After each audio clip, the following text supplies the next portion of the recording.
When I walked into that bank on what I thought would be a routine Thursday morning to check on our family trust account, I never imagined I'd discover a betrayal so deep, it would shake the very foundation of everything I believed about my own son. The teller, a sweet young woman named Sarah who'd helped me many times before, handed me a statement with an apologetic smile. "Mrs.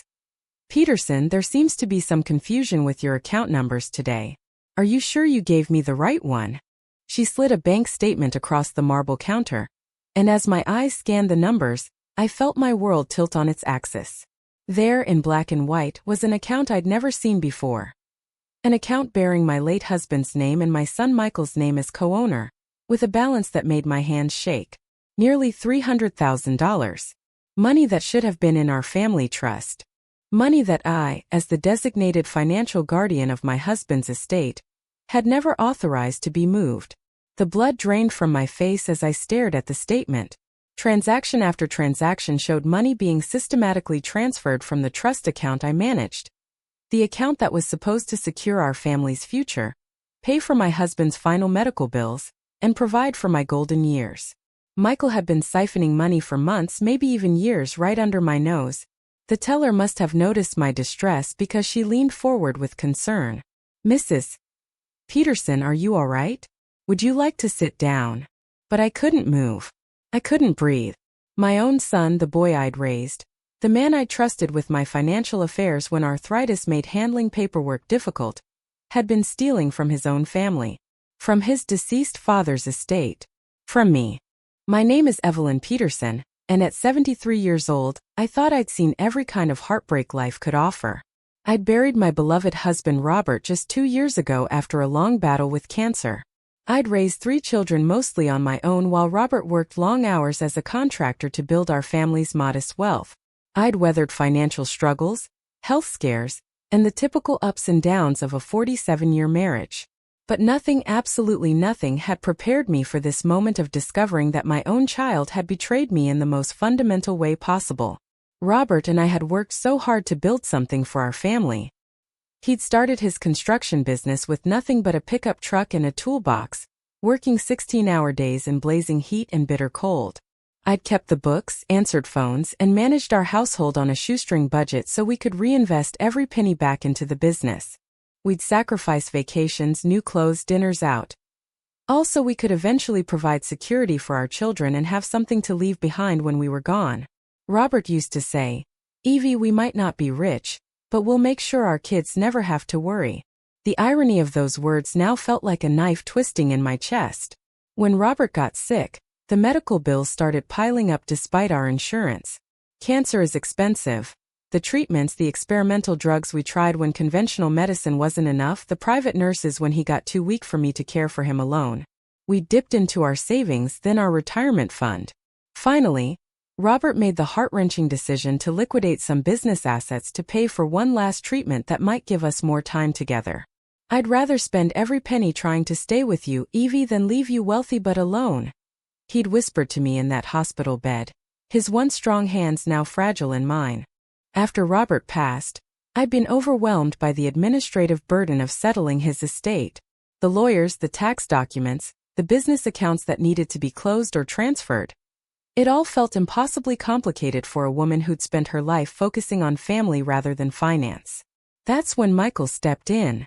My eldest son, 45 years old and working as a financial advisor at a respected firm downtown, offered to help me navigate the complex process of estate settlement.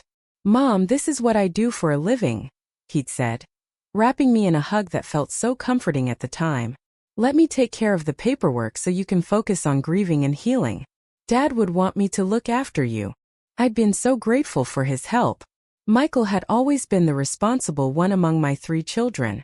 While his younger brother David struggled with addiction and his sister Sarah was busy with her own young family 3 states away, Michael had seemed like the stable, trustworthy one. He had a good job, a beautiful wife, 2 children in private school. He lived in one of the nicer neighborhoods in town, drove a BMW, took expensive vacations. I'd been proud of his success, proud that Robert and I had raised a son who'd done so well for himself in the world. When Michael offered to help with Robert's estate, he'd explained that the most efficient approach would be to set up a family trust account that he could manage on my behalf. "Mom, you don't need the stress of dealing with all these financial details while you're grieving," he'd said, his voice gentle and concerned. "I'll set up an account where we can consolidate all of Dad's assets, pay off the remaining medical bills, and then make sure you have a steady income for the rest of your life. You won't have to worry about anything." It had sounded like such a blessing at the time. I'd signed the paperwork he prepared, trusting completely in my son's expertise and good intentions. For 2 years, Michael had been managing what I thought were our family's finances. He'd pay my monthly bills, give me a reasonable allowance for groceries and personal expenses, and handle all the complicated financial matters that seemed beyond my understanding. When I'd ask questions about the account balance or investment performance, he'd pat my hand and say, "Don't worry about those details, Mom. Everything's under control. Dad's legacy is secure, and you'll be taken care of." I'd felt so lucky to have such a thoughtful, capable son looking after me in my old age. But now, standing in that bank with a statement showing a secret account I'd never authorized, I realized that my trust had been catastrophically misplaced. The account showed regular transfers of large sums. 20,000 here, 30,000 there, sometimes more. The dates corresponded with periods when Michael had told me the estate was settling various debts or paying final medical bills. I'd never questioned him because I trusted him completely, and because the financial terminology he used made everything sound so official and necessary. My hands were shaking so badly, I could barely hold the paper as I asked Sarah to print out a complete transaction history for the account. As page after page rolled out of the printer, the scope of Michael's deception became clear. He'd been systematically draining the estate account for almost 2 years, moving money into this secret account that bore his name alongside Robert's. The timing of the transfers showed careful planning. He'd move money in smaller amounts to avoid triggering any automatic alerts, and he'd always left enough in the main account to cover my monthly allowance and expenses so I wouldn't suspect anything was wrong. The most devastating discovery was a series of large withdrawals from the secret account, money that had clearly been used for Michael's lifestyle. The amounts matched up with what I knew about his family's spending. A new car for his wife, private school tuition increases, a major home renovation project he'd mentioned but claimed was being financed through his job. My son had been funding his comfortable lifestyle with money stolen from his dead father's estate and his elderly mother's security. As I sat in my car in the bank parking lot, staring at the evidence of my son's betrayal, I felt a complex mix of emotions crash over me. The initial shock gave way to a deep, aching sadness that seemed to settle in my bones. This wasn't just about money. This was about the fundamental trust between a mother and child. I'd raised Michael to be honest, to be caring, to understand the value of hard work and integrity. Robert and I had sacrificed so much to give our children good values and strong moral foundations. Where had we gone wrong? How had I failed to see what kind of person my son had become? But beneath the sadness, another emotion was building. Something fiercer and more determined than anything I'd felt in years. It was anger, yes, but more than that. It was a sense of righteous indignation that cut through my grief and confusion like a blade. I might be 73 years old, I might be a widow struggling with the complexities of modern life, but I was not going to be anyone's victim. Not even my own son's. I drove home to the small house Robert and I had bought 30 years ago, the house where we'd raised our 3 children and built our life together. It looked different to me now, somehow smaller and more vulnerable. Like everything in my world had shifted with this revelation. I made myself a cup of tea with hands that were steadier now, and I sat at my kitchen table, the same table where Robert and I had made so many important family decisions, and I began to think. The first thing I needed to do was understand the full scope of what Michael had done. I called my lawyer James Morrison, a man who'd handled our family's legal affairs for over 20 years, and who'd helped me with Robert's estate planning. When I explained what I'd discovered, there was a long silence on the other end of the phone. Finally, James spoke, his voice grave. "Evelyn, if what you're telling me is accurate, this is a serious crime. We're talking about theft, possibly fraud, breach of fiduciary duty. This isn't just a family disagreement about money. This is criminal behavior." James agreed to meet with me the next morning to review all the documentation.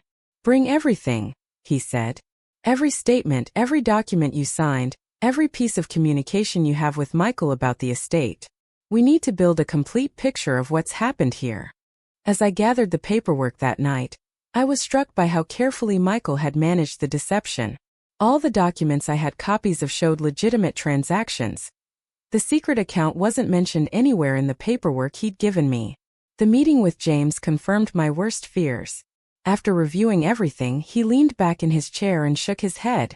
"Evelyn, your son has stolen nearly $300,000 from you. The account he set up was legitimate. He had the right to establish it as part of settling the estate, but he never disclosed it to you, and he's been using it as his personal bank account. This is clear-cut theft, and given the amounts involved and the fact that he was in a position of trust, he's looking at serious felony charges if you decide to press charges." The weight of James's words settled over me. Pressing criminal charges against my own son would tear our family apart. It would mean publicly admitting that I'd been deceived and victimized by my own child. It would mean Michael could go to prison, leaving his wife and children to deal with the fallout. But the alternative, letting him get away with it, pretending I didn't know what he'd done, felt like a betrayal of everything Robert and I had worked for, and a surrender of my own dignity and self-respect. I spent 3 sleepless nights weighing my options. I walked through the house Robert and I had shared, touching the furniture we'd saved up to buy, looking at the family photos that now seemed to mock me with their portrayal of happy family unity. I thought about all the sacrifices Robert and I had made, all the times we'd gone without so we could build something for our children's future. I thought about Robert lying in that hospital bed, worried about leaving me alone and vulnerable. He'd trusted me to protect what we'd built together, and I'd failed him by trusting Michael too completely. On the 4th night, I made my decision. I was going to confront Michael, but I was going to do it on my terms, with the full force of the law behind me and a plan that would ensure he could never victimize me, or anyone else again. The next morning, I called Michael and asked him to come over for lunch. I kept my voice normal, even warm, giving no hint of what I'd discovered. "I've been feeling a bit lonely lately," I told him, "and I wanted to talk about some financial planning for the future. Maybe we could go over the estate accounts together? I'd like to understand them better." Michael readily agreed, probably thinking this was another opportunity to maintain his deception with technical language and false reassurances. As I prepared lunch for my son, maybe the last meal I'd ever cook for him, I felt a strange sense of calm. I was no longer the confused, grieving widow who'd been taken advantage of. I was a woman who discovered the truth and was prepared to act on it. I thought about Robert and drew strength from the memory of his integrity and backbone. "You're tougher than you think, Evie," he used to tell me when I doubted myself. "When push comes to shove, you've got more steel in you than most people ever find." When Michael arrived that afternoon, he seemed relaxed and confident, kissing my cheek and complimenting me on the smell of the pot roast I'd prepared.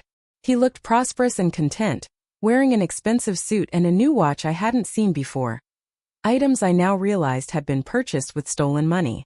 As we sat down to eat, he asked about my health and made small talk about his children's school activities, playing the part of the caring son perfectly. After lunch, I suggested we sit in the living room to discuss the financial matters I'd mentioned. Michael pulled out a folder of documents, the same sanitized statements he'd been showing me for 2 years, the ones that revealed nothing about the secret account he'd been using to fund his lifestyle. As he spread them out on the coffee table, he launched into his usual routine of explaining complex financial concepts in a patronizing tone that I now recognized was designed to confuse and intimidate me. "Mom, as you can see, Dad's estate is performing quite well," he said, pointing to numbers that I now understood were drastically understated. "We've paid off all the medical debts, settled all the estate taxes, and we've got you set up with a nice steady income stream. You don't need to worry about money for the rest of your life." The casual way he lied to my face while sitting in the living room where his father had spent his final months was breathtaking in its cruelty. I let him finish his presentation, nodding and asking the occasional question, playing the part of the trusting mother just as I had for 2 years. Then, when he seemed satisfied that he'd successfully maintained his deception once again, I reached into my purse and pulled out the bank statements I'd obtained. I placed them on the coffee table next to his fabricated documents and watched his face change as he realized what he was looking at. "Michael," I said, my voice steady and calm, "I need you to explain these statements to me, particularly this account that has your name on it along with your father's. The account that contains nearly $300,000 that was transferred from the estate without my knowledge or consent. The color drained from Michael's face. For a moment he just stared at the statements, and I could almost see his mind racing as he tried to figure out how to explain what was clearly unexplainable. Finally, he looked up at me with an expression that tried to convey wounded innocence. "Mom, I can explain this. This is a complicated estate planning strategy. I set up this account to protect your assets from potential taxes and creditors. I was going to tell you about it once everything was finalized." The lie was so transparent, so insulting to my intelligence, that I felt my carefully controlled anger spike. "Michael," I said, "I know you've been stealing from me. I know you've been using your father's estate money to pay for your house renovation, your wife's car, your children's private school tuition. I have transaction records that show exactly where the money went. What I don't know is why you thought you could deceive and rob your own mother." Michael's facade cracked completely. The mask of the caring son fell away, revealing something cold and calculating underneath. "Mom, you don't understand how expensive it is to maintain the kind of lifestyle necessary for my career. My clients expect me to live in a certain neighborhood, drive a certain kind of car. Everything I did was an investment in the family's future earning potential." I stared at my son, this stranger who looked like the boy I'd raised but spoke like a sociopath, and felt something break inside me. "You stole from your dead father's estate to maintain your lifestyle? You let me live on a limited allowance, watching every penny, while you used my money to fund your expensive life. Michael, I gave birth to you, I raised you, I trusted you with everything I had, and this is how you repay that trust." "It's not stealing, Mom," he said, his voice taking on an edge of irritation. "You don't understand finance. You never did. Dad left me in charge of these decisions for a reason. You would have just wasted the money or gotten confused by investment schemes. At least this way, the money is working for the family's benefit." The sheer audacity of his rationalization left me speechless for a moment. He was trying to frame his theft as financial wisdom, his betrayal as family responsibility. "Michael," I said, "you stole almost $300,000 from me. That's not financial planning, that's grand theft. And what's worse, you've been lying to my face about it for 2 years, making me think I was too stupid to understand my own financial situation."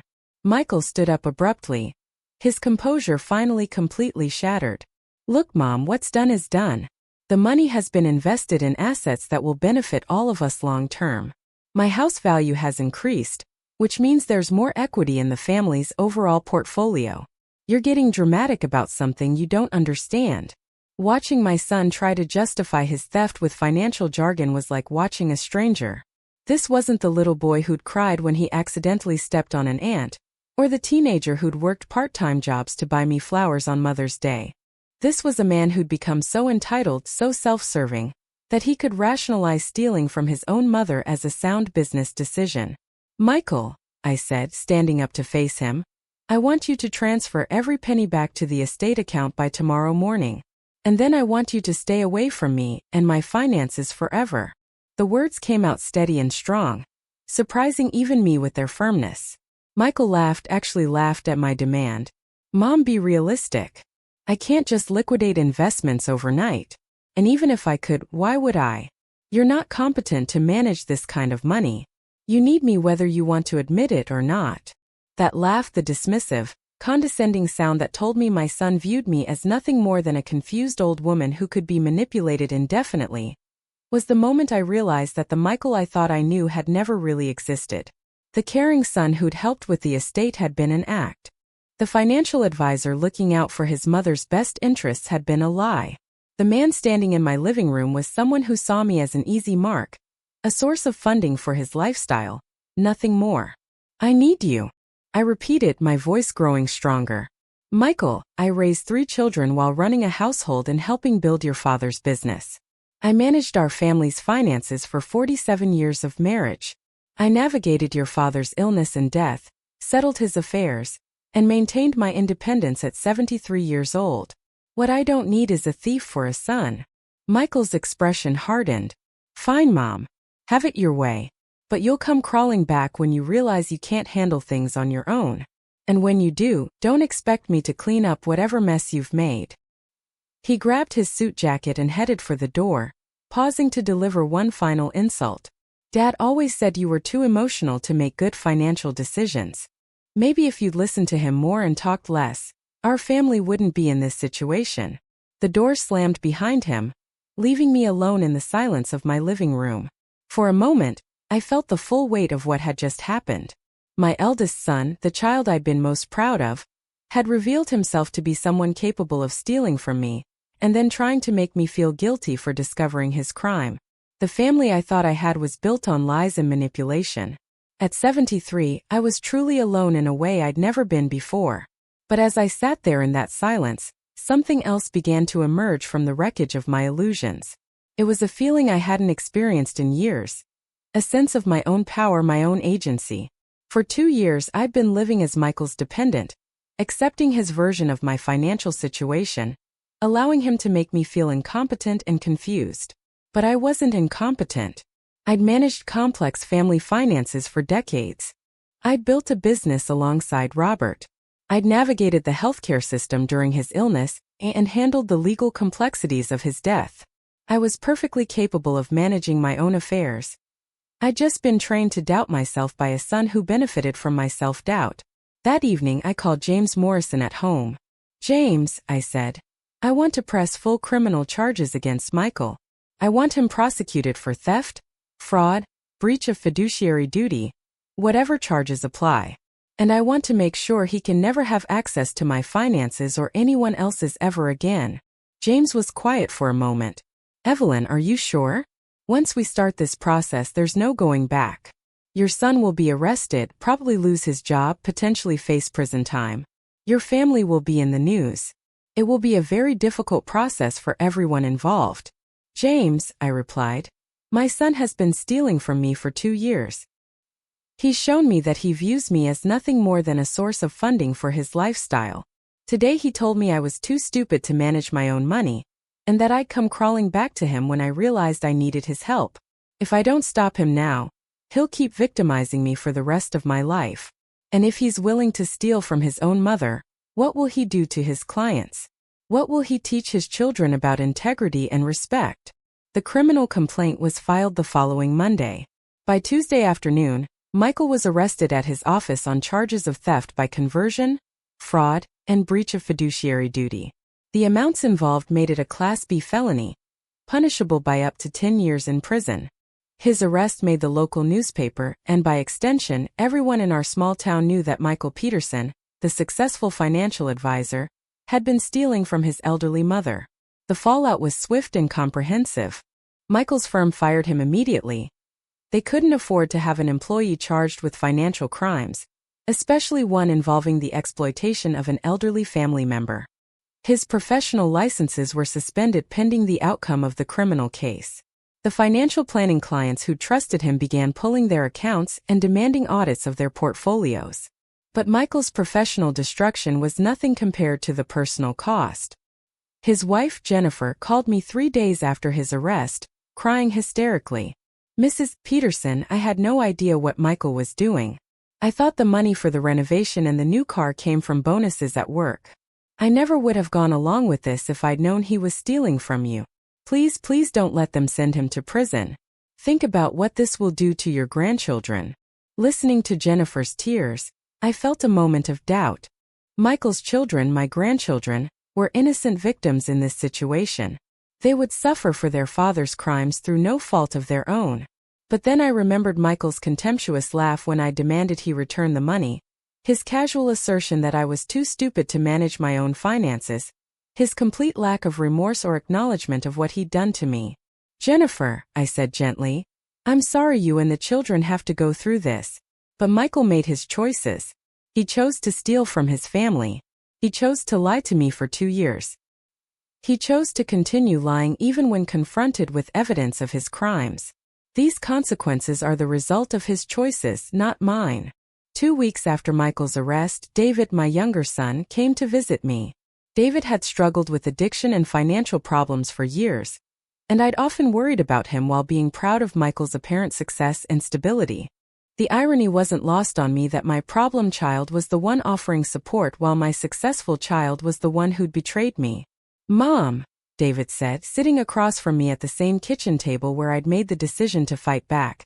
I know Michael screwed up big time. What he did to you is unforgivable. But sending him to prison, isn't there some other way to handle this? Some way he could pay you back without destroying his whole family? I looked at my younger son, seeing genuine concern and love in his eyes, emotions that had been completely absent from Michael's face during our confrontation. David, your brother stole almost $300,000 from me. When I caught him, he showed no remorse, no shame, no acknowledgement that what he'd done was wrong.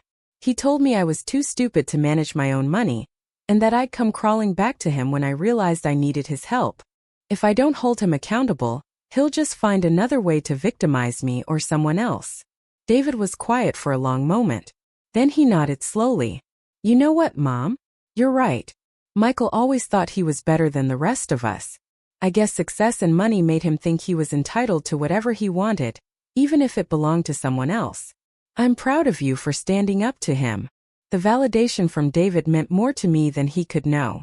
For months I'd second-guessed my decision to press charges, wondering if I was being too harsh, too unforgiving. But David's words reminded me that accountability isn't cruelty. It's justice. The legal process moved forward steadily. Michael's lawyer tried multiple approaches to get the charges reduced or dismissed. First, they claimed that the account setup had been a misunderstanding, that Michael had always intended to disclose it, but hadn't found the right time. When the prosecution showed evidence of deliberate concealment and personal use of the funds, they switched to claiming that Michael had been providing financial management services and was entitled to compensation that had never been formalized. The most insulting defense strategy was their attempt to portray me as an incompetent elderly woman who didn't understand her own financial situation. Michael's lawyer actually argued in court that I was suffering from age-related cognitive decline, and that Michael had been protecting me from my own poor judgment. They suggested that my accusations were the result of confusion and paranoia, and that Michael was the real victim of false accusations by a mother who no longer understood complex financial matters. James Morrison destroyed that argument with evidence of my competency. He presented documentation of my decades-long management of family finances, my successful navigation of Robert's medical and legal affairs, and my clear understanding of the estate planning process. He also brought in Dr. Sarah Kim, my longtime physician, who testified that I showed no signs of cognitive decline or memory problems. The judge was visibly annoyed by the defense's attempt to use ageist stereotypes to discredit my testimony. As the case moved toward trial, Michael's situation continued to deteriorate. Without his job, he couldn't afford the payments on his expensive house or his wife's luxury car. Jennifer filed for divorce, seeking primary custody of their children and claiming she'd been financially deceived just as much as I had. The private school informed them that their children could no longer attend due to unpaid tuition. The comfortable lifestyle that Michael had funded with my stolen money collapsed completely. 6 months after his arrest, facing overwhelming evidence and pressure from his new lawyer to accept a plea deal, Michael finally agreed to plead guilty to theft by conversion in exchange for the fraud charges being dropped. The plea hearing was scheduled for a Thursday morning in November, and I decided to attend to deliver a victim impact statement. The night before the hearing, I sat at my kitchen table and wrote out what I wanted to say to my son in court. It wasn't easy to put into words the full scope of what his betrayal had cost me. Not just financially, but emotionally and psychologically. He'd stolen more than money. He'd stolen my trust, my sense of security, my faith in my own family. But he'd also, inadvertently, given me something back. In fighting his theft, I'd rediscovered my own strength and independence. I'd learned that I was far more capable than I'd allowed myself to believe. The courtroom was small and formal, nothing like the dramatic settings you see on television. Michael sat at the defendant's table wearing a cheap suit instead of the expensive clothes he'd been accustomed to. He looked smaller somehow, diminished by the weight of his actions and their consequences. When the judge asked if I wanted to give a victim impact statement, I stood up with the paper in my hands, but then I folded it and put it in my purse. What I had to say didn't need to be read from notes. Your Honor, I began, my voice steady and clear. 6 months ago, I discovered that my son had been stealing from me for almost 2 years. He took nearly $300,000 from his deceased father's estate, money that was meant to provide for my security in my final years. But the theft of money wasn't the worst part of what he did to me. I looked directly at Michael as I continued. He made me doubt my own competence. He made me feel like I was too old, too confused, too emotional to handle my own affairs. He treated me like a burden to be managed rather than a person to be respected. When I confronted him with evidence of his theft, he showed no remorse and told me I'd come crawling back when I realized I needed his help. Michael wouldn't meet my eyes, staring instead at his hands folded on the table in front of him. But Michael was wrong about me, I continued, my voice growing stronger. I didn't need his help. I needed him to stop stealing from me. I didn't need his financial management. I needed him to be honest with me. I didn't need his protection from my own decisions. I needed protection from his greed and deception. I paused, looking around the courtroom at the judge, the lawyers, the court reporter who was recording my words for posterity. I'm 73 years old, and I've learned something important through this experience. Age doesn't make you incompetent unless you let it. Grief doesn't make you helpless unless you choose to be. Trust that's betrayed can be rebuilt, but only with people who deserve it.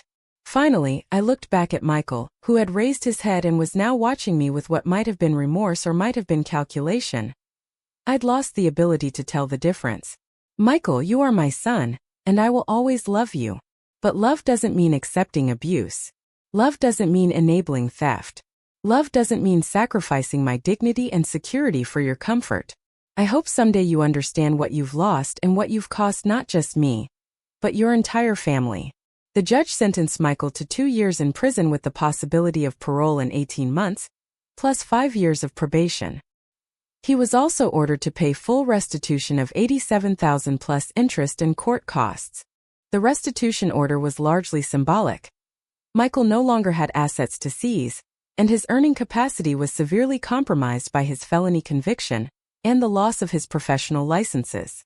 As Michael was led away in handcuffs, I felt a complex mix of emotions. There was sadness for the family that had been destroyed, regret for the grandchildren who would grow up with their father's crimes as part of their story, and grief for the son I'd thought I had but who had apparently never existed. But there was also relief and, yes, satisfaction. I had stood up for myself. I had refused to be victimized. I had demanded accountability and seen justice served. The day after Michael's sentencing, I drove to the bank where this whole story had begun. I closed the secret account that Michael had established and transferred all remaining funds back into my personal account. My account, under my control, managed by my decisions. The balance was significant but smaller than it should have been. Some of the money Michael had stolen had been spent and couldn't be recovered. But what remained was enough to provide for my security, and more importantly, it was honestly mine again. Sarah, the teller who'd first shown me the statements that revealed Michael's deception, smiled when she saw me. "Mrs. Peterson, how are you doing? I've been thinking about you since everything happened." I appreciated her discretion in not directly mentioning Michael's arrest and conviction, which had been covered extensively in our local newspaper. "I'm doing well, Sarah," I told her truthfully. "Better than I have in quite a while, actually." And it was true. For the first time in 2 years, I felt like I was in control of my own life again. Over the following months, I slowly rebuilt my financial independence. I hired a new financial advisor, a woman recommended by James Morrison who specialized in working with elderly clients and who provided transparent, detailed reporting of all account activity. I learned to use online banking and investment tracking tools, determined never again to be kept in the dark about my own financial situation. I also began to repair the relationships that Michael's actions had damaged. Jennifer, my former daughter-in-law, remained in my life and allowed me to maintain a relationship with my grandchildren despite the difficult circumstances. She'd found a job and moved to a smaller apartment, working hard to rebuild their lives without Michael's income.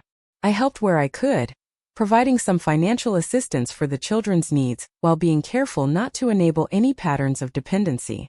David, my younger son, became a regular presence in my life.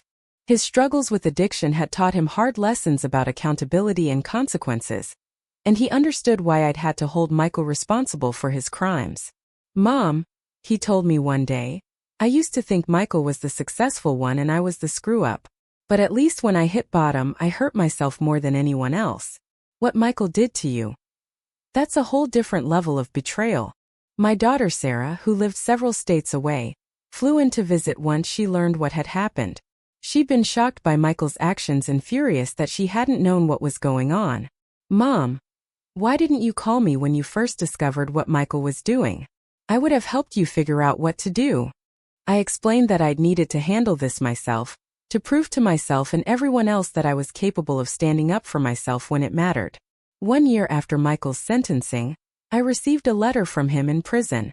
It was the first communication I'd had from him since his arrest, and I debated whether to read it or throw it away unopened. Finally, I decided I owed it to myself and to him to see what he had to say. The letter was different from anything Michael had ever said to me before. Gone was the patronizing tone and the financial jargon designed to confuse and intimidate. In its place was something that seemed like genuine remorse, though I remained skeptical of my ability to judge Michael's sincerity after being deceived for so long. Mom, the letter began, I know you have no reason to believe anything I say, but I need to try to apologize for what I did to you. Prison has given me a lot of time to think about my choices and their consequences, not just for me but for everyone I hurt. I've been going to counseling here, trying to understand how I became someone who could steal from his own mother, and then try to justify it as financial planning. The letter continued for 3 pages, acknowledging specific aspects of his betrayal, and their impact on me and the family. He admitted that he'd felt entitled to the estate money because he'd always assumed he'd inherit it anyway, and that he'd convinced himself I was too old to understand or miss it. He acknowledged that his treatment of me during our confrontation had been cruel and disrespectful, and that his attempt to use my age against me in court had been particularly shameful. I don't expect your forgiveness, the letter concluded, and I'm not asking you to let me back into your life when I get out of prison. I know I've lost the right to your trust and probably to your love, but I want you to know that what happened to me is entirely the result of my own choices, and I'm grateful that you were strong enough to hold me accountable. If you hadn't, I probably would have continued stealing until I destroyed even more lives. I read the letter several times, trying to decide how to respond or whether to respond at all. Finally, I wrote back not a long letter, but a brief note acknowledging that I'd received his apology, and that I hoped he would use his time in prison to become the kind of person his father and I had tried to raise. I didn't forgive him. Forgiveness would have to be earned over time if it ever came at all, but I didn't close the door entirely either.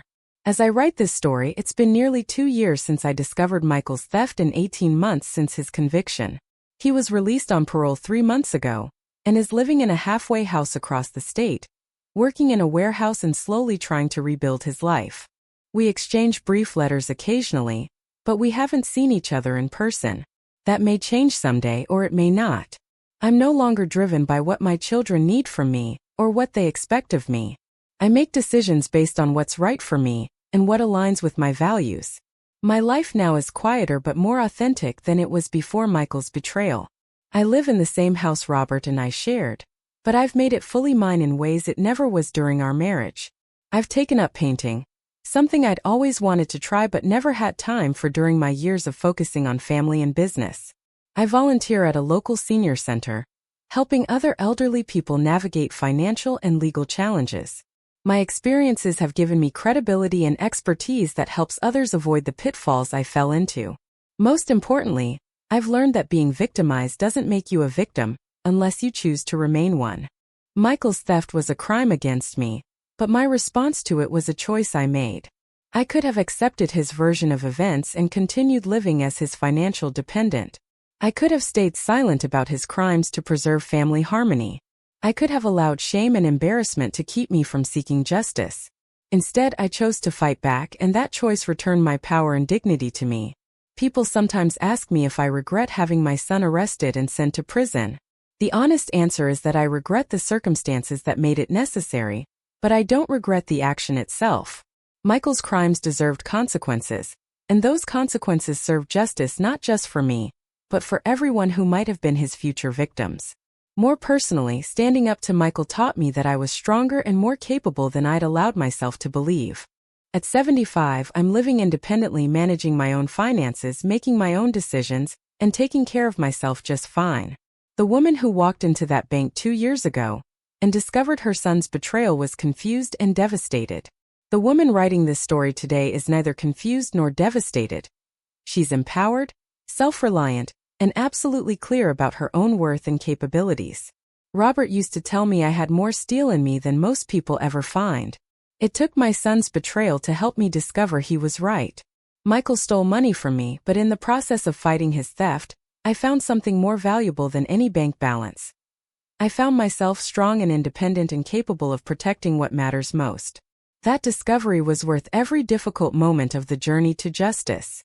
The secret bank account Michael thought would secure his comfortable lifestyle instead secured my independence and self-respect. In trying to deceive me, he inadvertently revealed my own strength.